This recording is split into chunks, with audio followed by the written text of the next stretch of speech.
दुंदुभि निरहाद नामक दैत्य का व्यग्र रूप से शिव भक्त पर आक्रमण करने का विचार और शिव द्वारा उसका वध। अनंत कुमार जी कहते हैं, व्यास जी, अब मैं चंद्रमौली के उस चरित्र का वर्णन करूंगा जिसमें शंकर जी ने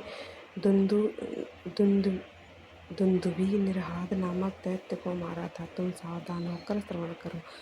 दिति पुत्र महाबली हिरण्याक्ष के विष्णु द्वारा मारे जाने पर दिति को बहुत दुख हुआ। तब देवशत्रु दुंदुभि निरहाद ने उसको आश्वासन देकर यह निश्चय किया कि देवताओं के बल ब्रह्मांड और ब्रह्मांड नष्ट हो जाएंगे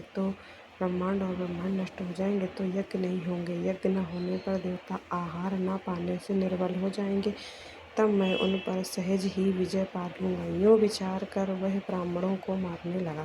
ब्राह्मणों का प्रधान स्थान वाराणसी है, यह सोचकर वह काशी पहुँचा और वन में वनचर बनकर समिधा लेते हुए, जल में जलचर बनकर स्नान करते हुए और रात में व्याघ्र बनकर सोते हुए ब्राह्मणों को खाने लगा।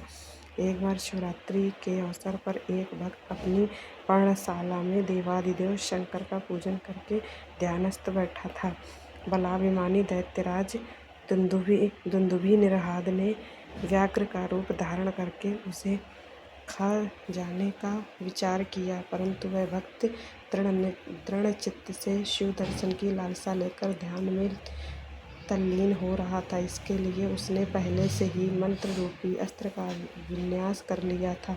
इस कारण वह दैत्य उस पर आक्रमण करने में समर्थ न हो सका। इधर सर्वव्यापी भगवान शंभु को उस दुष्ट रूप वाले दैत्य के अभिप्राय का पता लग गया। तब शंकर ने उसे मार डालने का विचार किया। इतने में ज्यों ही उस दैत्य ने व्याघ्र रूप से उस भक्त को अपना ग्रास बनाना चाहा, त्यों ही जगत की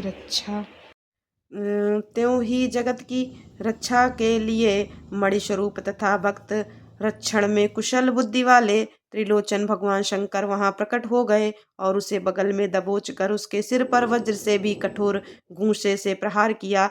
उसे मुष्टि प्रहार से तथा कांख में दबोचने से वह व्याघ्र अत्यंत व्यथित हो गया और अपनी दहाड़ से पृथ्वी तथा आकाश को कांपता हुआ मृत्यु का ग्रास बन गया। उस भयंकर शब्द को सुनकर तपस्वियों का हृदय कांप उठा।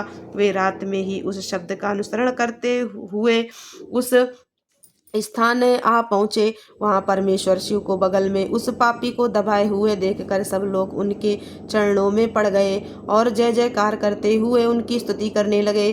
तदनंतर महेश्वर ने कहा, जो मनुष्य यहाँ आकर श्रद्धापूर्वक मेरे इस रूप का दर्शन करेगा, निसंदेह मैं उसके सारे उपद्रवों को नष्ट कर दूंगा। जो मानव मेरे इस चरित्र को सुनकर और हृदय में मेरे इस लिंग का स्मरण करके संग्राम में प्रवेश करेगा, उसे अवश्य विजय की प्राप्ति होगी।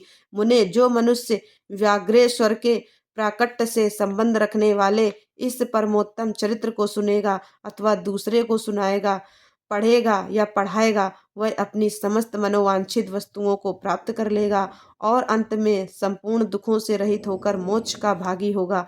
शिव लीला संबंधी अमृतमय अक्षरों से परिपूर्ण यह अनुपम आख्यान स्वर्ग, यश और आयु का देने वाला तथा पुत्र पौत्र की वृद्धि करने वाला है।